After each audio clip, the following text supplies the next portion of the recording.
Бақыт асыл қазыналы сандықта болады. Оны ашатын жалғыз кілт жігері мен саналы еңбек қана дейді орыс жазушысы Николай Рубакин. Расында да сәтсіздікке ұшыраудан қорықпай, бәрін қайтадан бастаудан жалықпай, болашағың жайлы әрдайым жақсы ойда болып, қажырлы еңбекпен айналысу баянды бақытқа бастайды. Ассалаумағалейкум, ардақты ағайын, жұмаға жоспарлаған жұмыстарыңызға берекелі болғай. Қалымды қаламгер, жазушы Әкім Сықақ өмірді дәптерге, ал адамды қарындашқа балаған. Олай болса, әрбіріңіздің өмір дәптерлеріңіз шимай ашытпаққа емес, мағына мен мәнге, талап пен нәрге толы болғай. Қайырлы күн, көзқарақты көрермен. Әдеттегідей телеарнаның тікелей эфирінде танымды ақпарат жағымды жаңалықтар ұсынатын жаңа күн бағдарламасы мінекей сынаптай жылдам сырғып тағы бір күн тарих парағына жазылу үстінде. Маусымның 7-ші жаңасында өздеріңізге өнімді сәтті күн тілей отырып, біз тікелей эфирдегі бағдарламамызды бастаймыз. Бүгінгі күндеріңіздің әр сәті ескірмес естеліктерге, шаттық пен қуанышқа толы болсын көрермен. Жаңа күн жағымды жаңалықпен өрісін деген тілегімізді білдіріп, өздеріңізге әдемі ән ұсынамыз. Артынан ауыспаңыздар.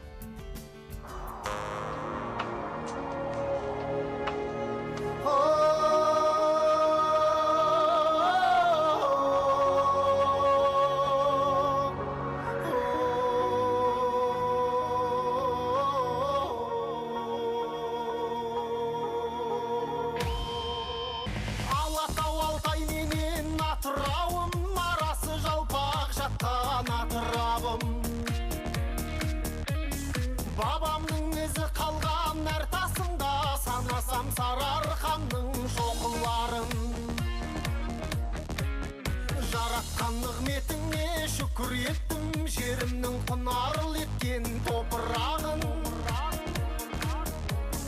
Қаратау қазағыма қалған көрім, Ұлытау қасиетті дархан белім. Толқиды арнасында қуаныштан кәсбиім арал балқаш шалқар көлім. Самғақ қазақ көрмей азап қыран елім, мәңгілік жайнай берсін туған жерім. Самғақ қазақ көрмей азап қыран елім, мәңгілік жайнай берсін туған жерім.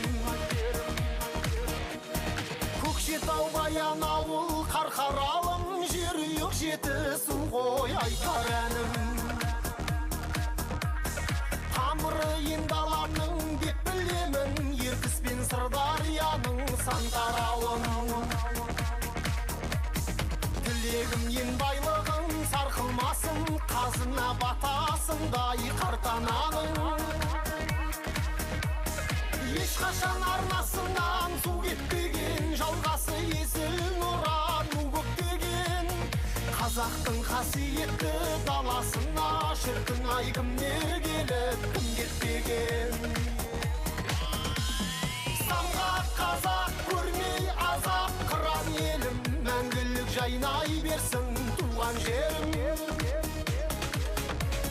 Самғақ қазақ көрмей азап қыран елім, мәңгілік жайнай берсін туған жерім.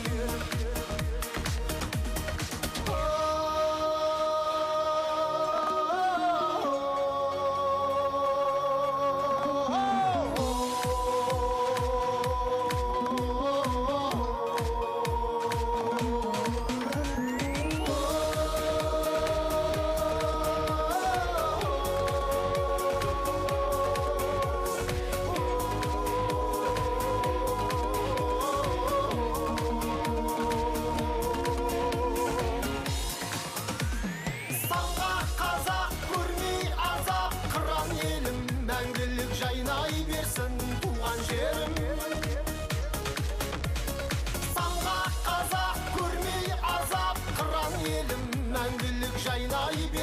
туған жерім.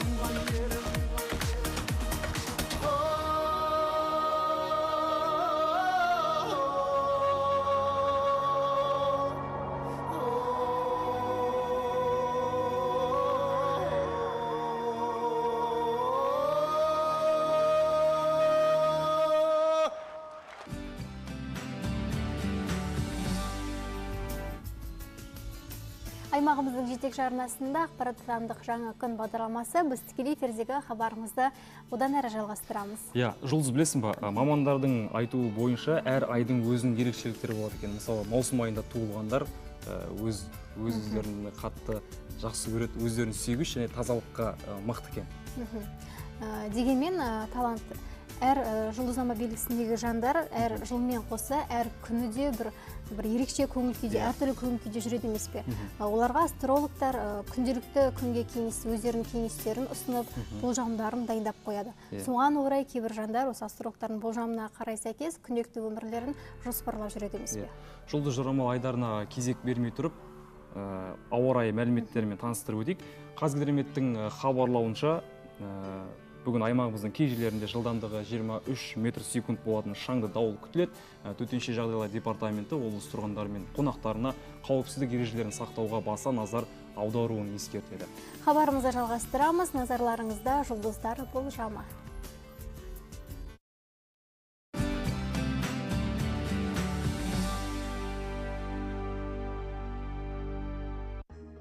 Тоқты.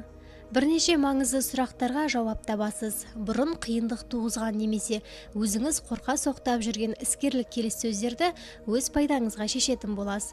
Сізге көмекшінің қажеті жоқ, барлық істі өзіңіз оңтайлы шешесіз. Торпақ. Өзекті мәселелерді дер кезінде шешіп, тапсырмаларды оңай орындайсыз. Жаңа жұмысты қолға алуға мүмкіндік туып тұр. Осы жұмыс арқылы жаңа таныстар тауып, олардан үйренеріңіз көп болады. Егіздер, шынайы көзқарас таныта біліңіз, сонда ғана босқа үміттенбейтін боласыз.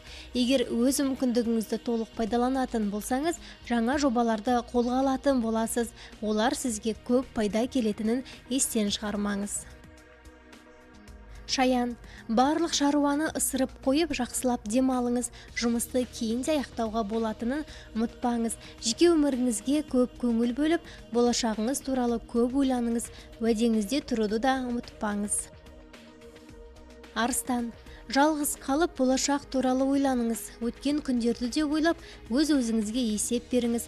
Достармен бас қосу жақсы ой болғанымен, дәл бүгін олармен тіл табысу қиынға соғады. Жақындарыңызға көңіл бөліңіз. Бекеш, мазасыз күн. Жұмыстың көптігі соншалық тіпті шаршауға да уақыт таппайсыз. Сіздің көңіл күйіңіз тез өзгереді. Бірақ мұны жаныңыздағылар түк байқамайды. Бірақ эмоцияны іште бүгіп қалу қиынға соғады. Таразы, бүгінгі күнді тек өзіңізге арнаңыз. Сүйікті ісіңізбен айналысыңыз. Кішігірім саяхатқа шығуға да болады. Әсіресе теңіз жағасына барып, толқындарды тамашалаңыз.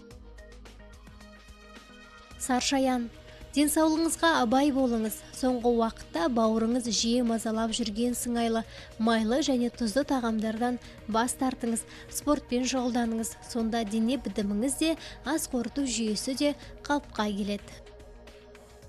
Мерген, өміріңізде оң өзгерістер орын алады. Сондай-ақ біраз жетістіктерге жетесіз. Бірақ барлық жақсылық өздігімен келмейтінін біліңіз. Еңбектеніңіз, нақты шешім шығара біліңіз. Жақындарыңызбен бас қосыңыз. Тауешкі, күніңіз сәтті өтеді. Сіз барлық істе жетістікке жетесіз. Бастысы табандылық таныта біліңіз. Осы қасиетіңіздің арқасында өз дегеніңізге жетесіз. Сонымен қатар, бүгін өзіңізге қуаныш әкелетін бұйымды сатып аласыз. Суғойғыш, егер уақытыңызды текке кетірмесеңіз, көп нәрсеге қол жеткізесіз.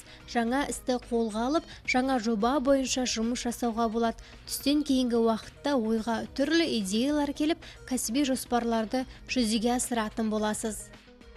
Балықтар, бүгін өзіңізге тапсырылған барлық тапсырмаларды тез орындайсыз. Енді еш нәрсеге алаңдамастан демалғаныңыз дұрыс. Жақындарыңызбен немесе басшылықпен сөзге келіп қалудан сақтаныңыз. Себебі ұрыс-керістен көп күш жоғалтасыз.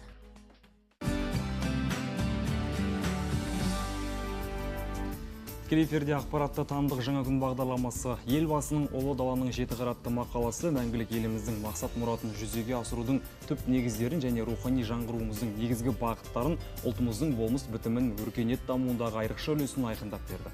Идеологиялық құжатта ұлттық ұстанымдарға сүйене отырып өткенді бағалау, қазіргіні қадірлеу арқылы кемел келешекке ұмтылыс, ұлттық сипат алу керектігі айтылады.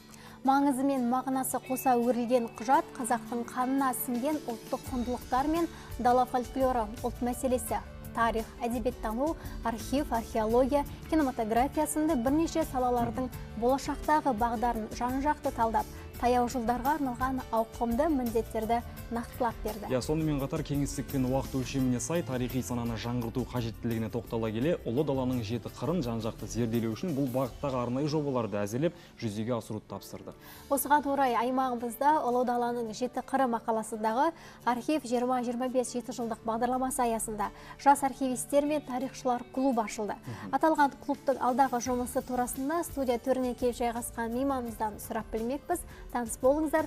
Облыстық жас архивистер кеңесінің төрайымы, жас архивистер мен тарихшылар клубының мүшесі Амангүл Қапанова. Студия мейманына қояр сауалдарыңыз, немесе қосар ой пікірлеріңіз болса хабарласыңыздар. Студия номері 279020, қала коды 7242. Амангүл Жүсіпқызы, бағдарлама төріне қош келдіңіз. Аймағымызда елбасының ұлы даланың 7 қыры атты мақаласы аясында жас архивистер мен тарихшылар клубы құрылған екен. Енді жалпы бұл клубтың мақсаты қандай? Осыған тоқтала өтсек. Рахмет. Қайырлы күн, құрметті көрермендер.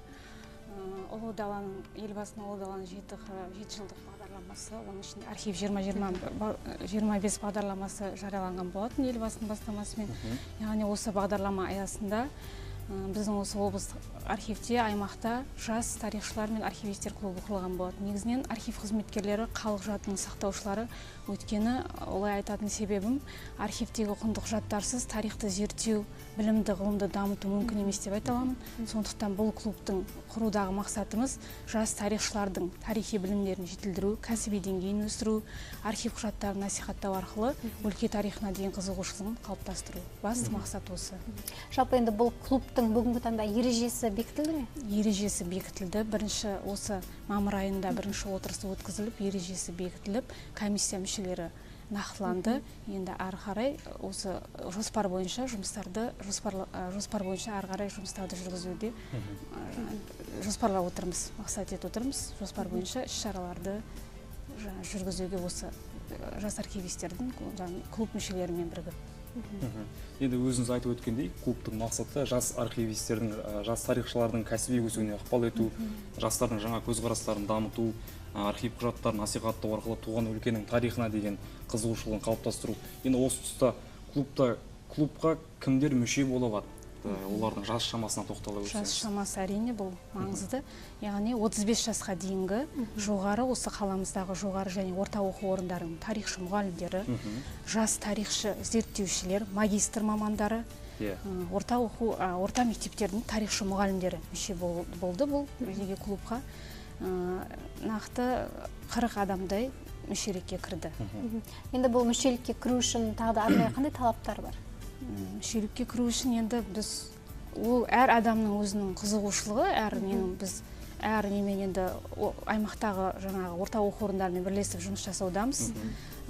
Арнайы барлық өз еркінде енді әр тарихшы маманы өлке тарихқа қызығушылығы бар, өлке тарихта қызығушылығы бар, ғылыми зерттеу жұмыстарына, мысалы зерттеуде архив деректерінің маңызы зор пайдалануда. Сондықтан қызығушылық әр өзінің талабы жоқ, талабы бар, енді бірақ әр адамның бұл неге клубқа не қоюға архивіміз әрқашан ашық, өлкені осы зерттеуге өз үлесін қосам деген.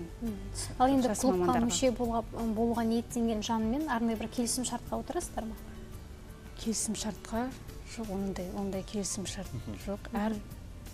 Ерікті түрде келіп, бізде оқу залы бар, зерттеушілермен жұмыс жасайтын. Барлық бізге тек облыстағы ғана емес, шет мемлекеттерден де келіп жатады осы зерттеу есінде, осы облысымызға қатысты тарихқа қатысты ғылыми еңбектеріне арқау етіп осы архив құжаттарын пайдаланады. Түсінікті. Енді біздің аймағымызда 2016 жылдан бері мынау жас архивистер кеңесі құрылған болатын. Жалпы енді бүгінгі таңдағы кеңестің жұмысы барысы туралы айтып өтсеңіз. Қандай шаралар өткізіп келеді? Облыстық 2016 жылы сәуір айынан бастап бұл облыстық архивистер кеңесі жұмыс жасап келе жатыр. Бұл архивистер кеңесінің басты мақсаты бұл жерде де енді екеуі байланысты, жаңағы құрып отқан клубымызбен жастардың кәсіби деңгейін арттыру, өсіру, жас мамандардың тарихқа қызығушылығын арттыру, қоғамдық жұмыстарға жастарды жаңа талпындыру, барлығы енді бүкіл іс-шара біздің қоғамдық іс-шаралардың барлығы жастардың қатысуымен өткізіліп жатыр қазіргі таңда. Яғни бұл облыстық қосар үлесі облыстық жас архивистер конкурсы 2016 жылы біздің облысымызда бірінші ұйымдастырылды, үздік жас архивистер байқауы. Осы байқаудың жеңімпаздары республикалық жас архивистер байқауына жолдама алған болатын. Сөйтіп 2017 жылы екінші республикалық жас архивистер байқауына біздің сыр жастар командасы қатысып, жүлделі орынды жеңіп тапқан болатын. Осы енді әрі қарай айтарымыз, осы жеңімпаз командадан болғандықтан біз осы жылы 19-20 қыркүйекте облысымызда біздің, яғни облыстық республикалық 3-ші жас архивистер байқауын өткізуді жоспарлап отырмыз. Ал енді осы 3-ші республикалық байқауға жұмыстарыңыз қандай болып жатыр? Дайындығымыз жақсы, барлық жоспарлар талқыланып, жұмыс жасалып жатыр. Қай аймағымыз, қай өңірлерден келу жоспарлануда? Бұл 2017-де 12 команда қатысқан болатын. Осы 12 команда ішінен ең үздік біздің команда танылып, бас жүлдені жеңіп алған болатын.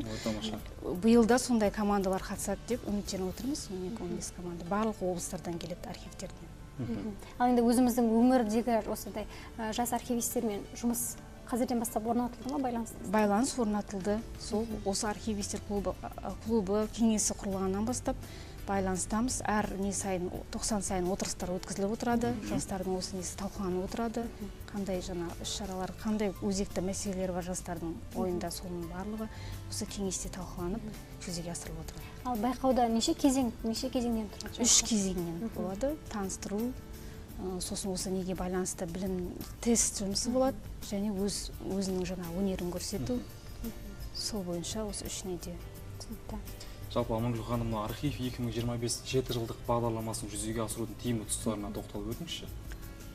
Архив 20 енді бұл қуантарлық жағдай үшін керек. Елбасымыздың осы архивке көңіл бөліп 2025 7 жылдық бағдарламасын қабылданғаны біз үшін өте қуантарлық жағдай. Яғни архив 2025 бағдарламасы бойынша өткенімізді, өткен өмір шежіремізді, қайта тарихымызды жаңғыртып, қайта жаңғыртуға, тарихи сананы қалыптастыруға үлкен үлес бұл архив 2025. Шетелден енді бұл бойынша бізде жұмыстар атқарылуда. Өңір тарихи, ел тарихи деген жобасы жүзеге асырылуда. Осы архив 2025 бағдарламасы бойынша шетел архивтерінен сыр өңірінің тарихына қатысты құжаттарды әкелу. Сондай-ақ айтарым, осы жақында осы өзге облыстардың архивтерінен, яғни жақын облыстардың біздің осы жақында Ақтөбе облысы мен Түркістан облысының мемлекеттік архивінен архив қызметкерлері барып, біздің өңірдің тарихына қатысты құжаттарды әкелді, көшірмелерін. Осы құжаттар бойынша жұмыстар жасалуда. Енді алдағы уақытта шет мемлекеттерден, оның ішінде Ресей бар, Тәжікстан, Өзбекстан Республикасының орталық архивтерінен сыр өңірінің тарихына қатысты құжаттарды әкелу жоспарлануда. Жалпы енді ол құжаттарды көпшілік қауым көру үшін арнайы археология музейлеріне, мұражайларына қою жоспарда жоқ па? Жоспарда бар, ол бойынша біздер көрмелер ұйымдастырамыз, экскурсиялар оқушыларға, бізде ғылыми жобалар өткіземіз, студенттік олимпиадалар осы жылы жоспарлап отырмыз. Оқушылар арасында, студенттер арасында олимпиадалар ұйымдастыру. Сол арқылы халыққа таныстырамыз. Жалпы еліміздің тамыры терең тарихы туралы мәліметтер әлемнің қай елінде көптеп кездеседі? Осыған бір арнайы зерттеулер жүргіздіңіздер ме? Зерттеулер жүргізіліп, сарапталды құжаттар. Оның ішінде біз көптеген мемлекеттік архивтердің нелерінен сарапталды. Құжаттар қандай ғалымдармен дөңгелек үстелдер отырысы өткізілді. Осы біздің өлкеміздегі тарихшы ғалымдармен көбіне зерттеу жұмысын осы ғалымдар ғой жасайтын, сондықтан соның дөңгелек үстелі отырыс өткізіліп, бірнеше рет сол бойынша сараптау жұмыстары нақтыланып, құжаттардың тізімі нақтыланды. Енді әрі қарай сол бойынша оның ішінде көптеп айтатынымыз Орынбор мемлекеттік архиві және Өзбекстан Республикасының орталық архивтерінде көптеп кездеседі. Және Қытай мемлекетінде де біздің осы церемония тарихтық құжаттар бар екендігі нақтыланды. Енді жас архивистер мен тарихшылар клубына мүшелік ететін жандардың қажетті дерек көздерін жинақтауда мүмкіндіктері қандай? Қажетті дерек көздерін жинақтауда мен айталам, көбіне өлке тарихына деген мені бетбұрысты не отырмыз, мысалы туған жерінің тарихын зерттеуде, мына ұлы қоғам қайраткерлерінің, мысалы кеше біз 31 мамыр қуғын-сүргін құрбандарын еске алу күніне не қылдық, сол кезеңде мысалы аты ұмыт қалған тарихи тұлғаларды мәңгі қайтадан есімдерін жаңғырту несінде 100 жаңа есім деген жоба бар бізде. Елбасымыздың 100 жаңа есім несі бойынша, сол бойынша да жұмыстар атқарылуда бізде. Осы архив құжаттары арқылы осы тұлғаларды зерттеп архивке өткізуге не мүмкіндік ала алады. Яғни соның дерек көзінде ретінде пайдаланады келешек ұрпақ. Жалпы енді аталмыш клубта талқыланған мәселелер бар, арнайы тақырыптарды зерттейсіздер. Сол зерттелген тақырыптарды мынау клуб мүшелері, мұғалімдер осы келешек ұрпаққа насихаттау мақсатында қандай жұмыстар атқарды?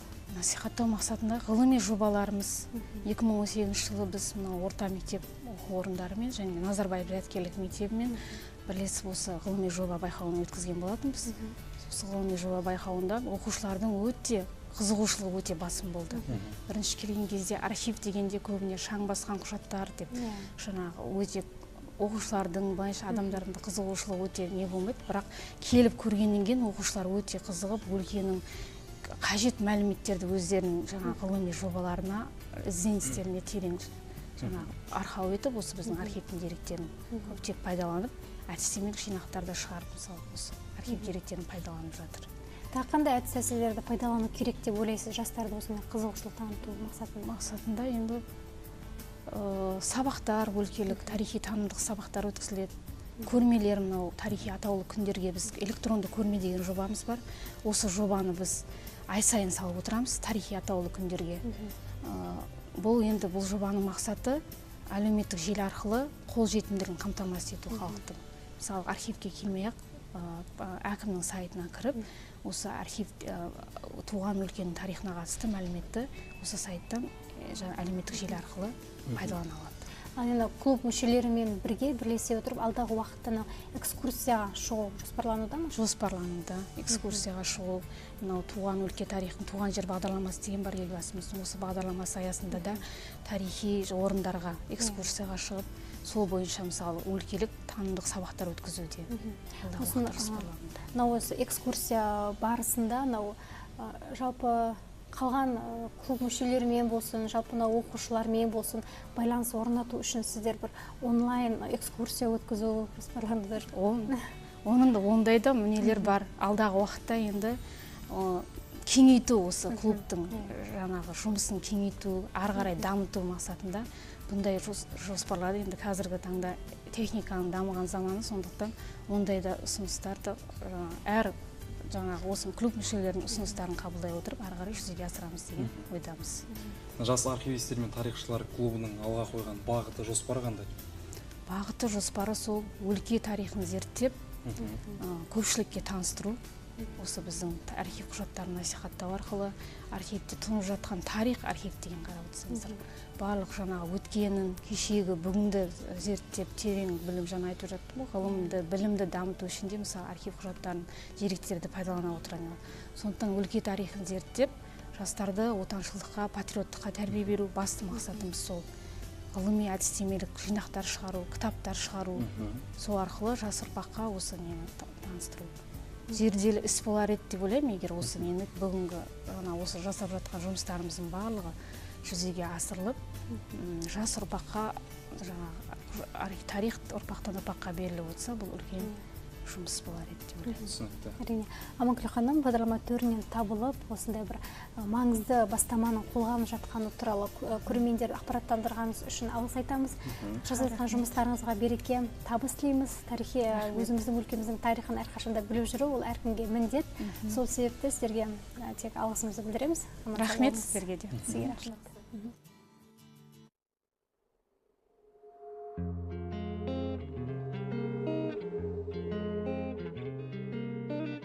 Түзу жолдарды, асулар мен жондарды, суретшідей сомдады дала. Жол жүргенде жайдары, сұлу самал майданы, көңілімді жайлады жаңа. Жол жүргенде жайдары, сұлу самал майданы, көңілімді жайлады жаңа. О, алыс түзу жолдармен заулап, жүрегімде оттай сезімім барда, жеткізбейтін қиялымда бәрі алда. Ұлы дала шақырады алдан, таусылмайтын шексіз жолдарым арман, әлі де талай аттанамыз ұзақ жолға. Әлі талай аттанамыз ұзақ жолға. Түзу көшені жүріп өткен кешегі, қиял ойым кешеді самғап. Жүрегімде таң күлсін, көнен жолдар жаңғырсын, өз таңбасын қалдырсын жолдар. Жүрегімде таң күлсін, көнен жолдар жаңғырсын, өз таңбасын қалдырсын жолдар. Оу, алыс түзу жолдармен заула, жүрегімде оттай сезімім барда, жеткізбейтін қиялда бәрі алда. Оу, дала шақырады алдан, таусылмайтын шексіз жолдарым арман, әлі де талай аттанамыз ұзақ жолға. Әлі талай аттанамыз ұзақ жолға.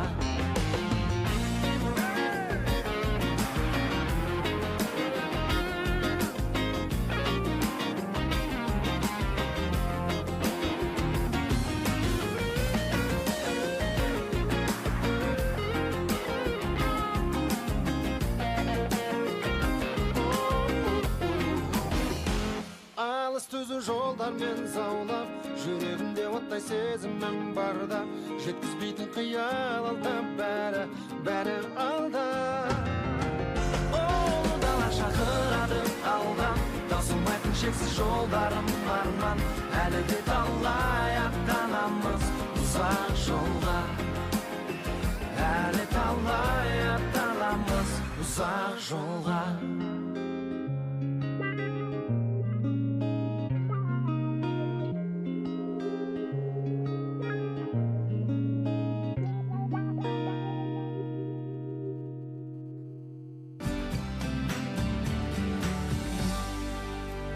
Телеарнаның тікелей эфирінде ақпаратты танымдық жаңа күн бағдарламасы, біз хабарымызды одан әрі жалғастырамыз.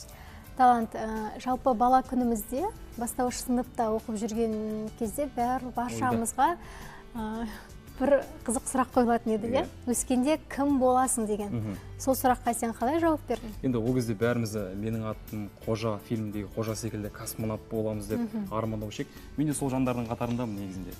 Иә, ал мен дәрігер боламын деп армандайтынмын, түсінесің бе? Сен дәрігер емессің бе қазір? Жоқ, көріп отырғандарыңызға құрметті көрермен, мен дәрігер емеспін. Жалпы енді бала кезде еш нәрсенің байыбына бара бермейсің ғой, армандай бересің. Ал алдымызда үлкен сынақ тұрған кезде бәрін басқаша ойлайды екенсің, иә? Мамандықтан қателеспеуге тырысасың. Жалпы осындай бір мамандықты таңдауда бір қателеспеудің жолдарын іздейсің. Иә. Өте орынды, бала арманмен шынайы өмір ұштасқан сәтте бәрі өзгеріп сала береді. Осы тұрғыда әріптесіміз Абылай Жүніс соңғы зерттеулерге жүгіне отырып, біраз ақпараттармен бөліспек екен, бірге тамашалап алайық.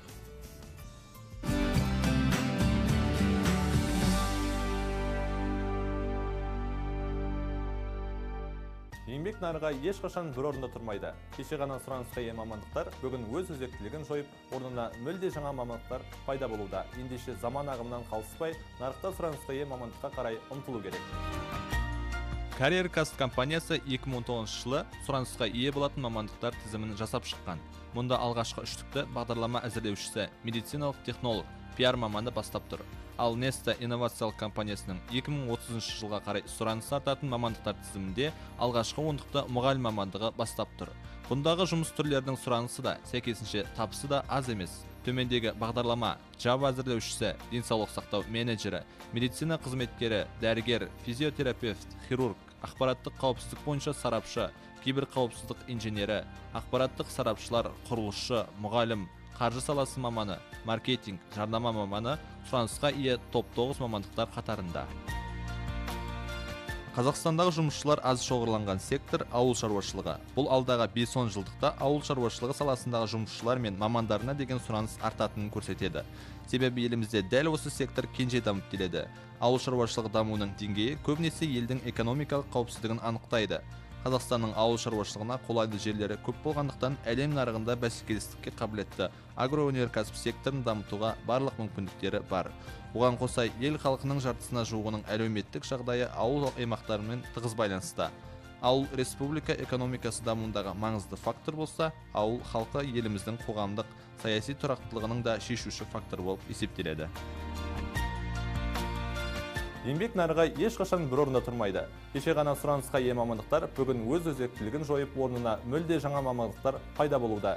Ендеше заман ағымынан қалыспай, нарықта сұранысқа ие мамандыққа қарай ұмтылу керек.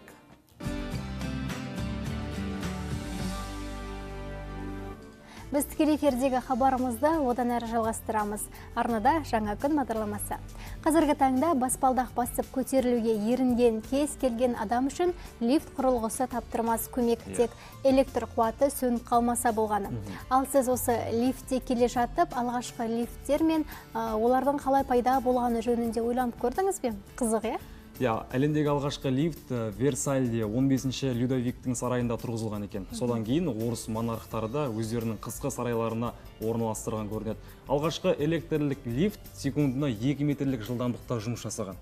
Ал қазір көздеген қабатқа көзді ашып жұмғанша жеткіңіз келсе, бір ғана тетікті басасыз да лифттің көмегіне жүгіне аласыз. Алайда лифтке мінудегі қауіпсіздік ережелерін де есте сақтауды ұмытпаңыздар. Ал оның қандай ережелер екені біздің келесі бейнеақпаратымызда.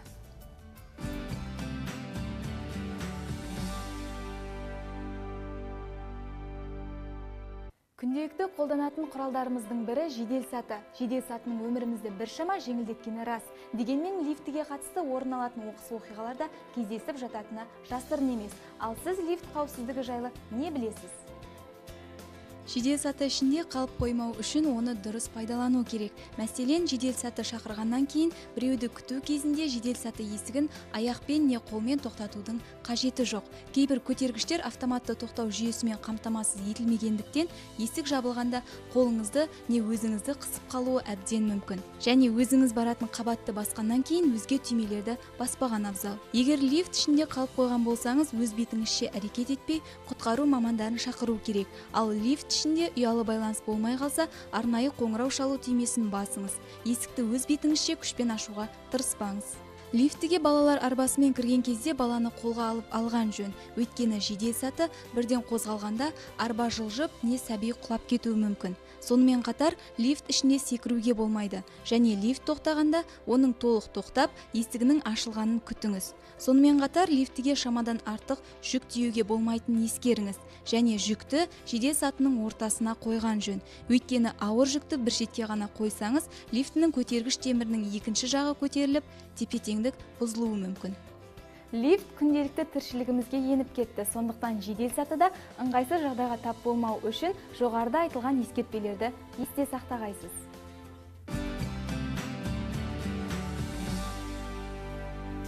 Сол үшін лифтке мінгенде абай болыңыздар. Қымбатты көрермен, біз хабарымызды одан әрі әсем әнмен жалғайық. Керемет бір әннен сусындап отырыңыздар.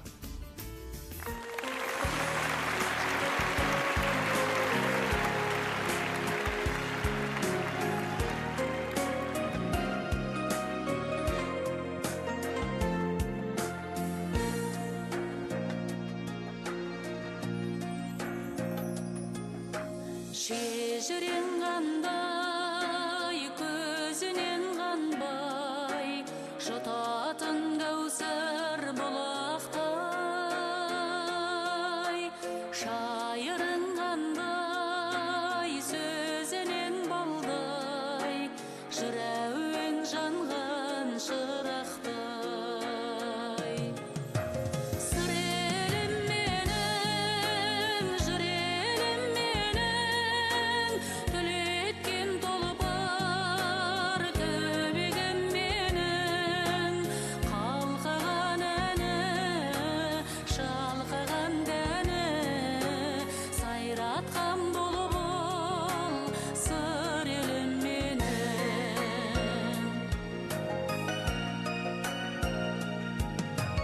Тарихтың көне айғағы далам, тұлпарлар өткен дүбірлей.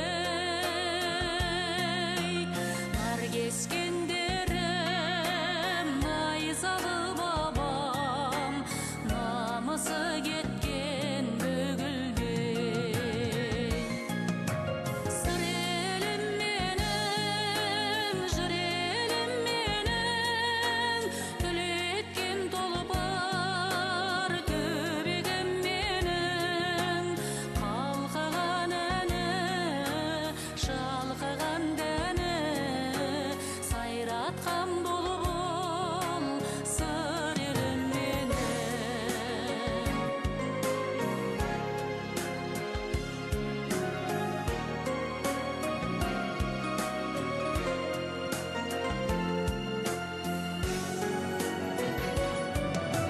Сыраңа сенің бесігің бекен, сыңғырлап сұлу тербелген.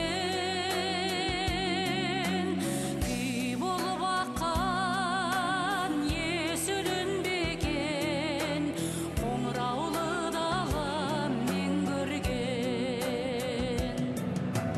Сыр елім менің, жүр елім менің, түлеткен тұлпар төбегім менің. Қалқыған әні, шалқыған дәні, сайратқан бұлбұл сыр елім менің. Қалқыған әні, шалқыған дәні, сайратқан бұлбұл сыр елім менің.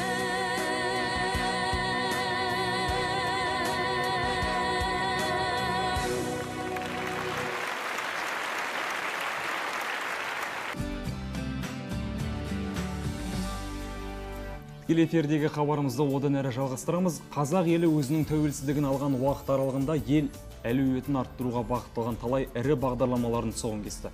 Бұл бастамалар үдеден шығып, халықтың әл-ауқатын жақсартуға жұмыс жасауда. Осы орайда аймағымызда екі қолға бір күрек таппай жүрген жастарды жұмыспен қамту мақсатында Жасыл ел бағдарламасы жұмыс жасап келеді. Бағдарлама аясында биылғы жылы қанша жас жұмысқа тартылмақ, еңбек жасағының биылғы ерекшелігі неде? Осы және